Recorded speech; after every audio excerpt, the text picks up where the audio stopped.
இந்த எபிசோட்ல நாம இயக்குனர் கீர்த்திசுவரன் இயக்கத்தில் வெளிவந்திருக்கிற டியூட் படத்த பத்தி தான் பார்க்க போறோம். இந்த படத்தோட கதைய பத்தி பார்த்தோம்னா, நாயகன் பிரதீப் ரங்கநாதன் தன் நண்பர்களுடன் சேர்ந்து சர்ப்ரைஸ் டியூட் என்ற பெயர்ல பலருக்கு பிறந்தநாள் சர்ப்ரைஸ் செய்து வராரு. இவருக்கு உறுதுணையாக தாய்மாமா மகள் நாயகி மமிதா பைஜு இருக்கிறாங்க.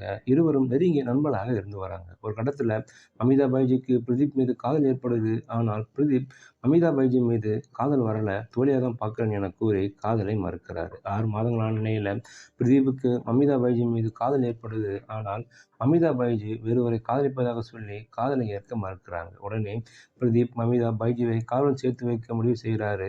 அதற்குள் சரத்குமார் பிரதீப், மமிதா, பைஜு இருவருக்கும் திருமண ஏற்பாடு செய்து விடுறாரு. இறுதியில பிரதீப் ரங்கநாதன் மமிதா பைஜுவை திருமணம் செய்து கொண்டாரா, மமிதா பைஜுவை காதலுடன் சேர்த்து வைத்தாரா? இதாங்க அந்த படத்தோட மீதி கதை.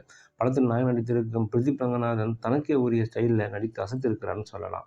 காதல், சோகம், அழுகை என நடிப்பில் ஸ்கோர் செய்திருக்காரு. குறிப்பாக பாத்ரூம் ஆடும் காட்சியில் கண்கலங்க வைத்திருக்காரு. நாயகி நடித்திருக்கும் மமிதா பைஜு துருதுரு பெண்ணாக நடித்து கவர்ந்திருக்காங்க. பிரதீப்புடன் செல்ல சண்டை, கோபம் என ரசிகர்களை உற்சாகப்படுத்தி இருக்காங்க. சரத்குமார் நடிப்பு படத்துக்கு பெரிய பலம்னு சொல்லலாம். காமெடி, வில்லன், ஜாதிவன் என அனுபவ நடிப்பை கொடுத்திருக்கிறாரு சரத்குமார். சாய் ஐசங்கரின் இசையில் பாடல்கள் அனைத்தும் சூப்பராக இருக்குன்னு சொல்லலாம். பின்னணி இசை கூடுதல் பலம்னு சொல்லலாம். நிகேத் பொம்மியின் ஒளிப்பதிவு கண்களுக்கு விருந்து படைத்திருக்கு.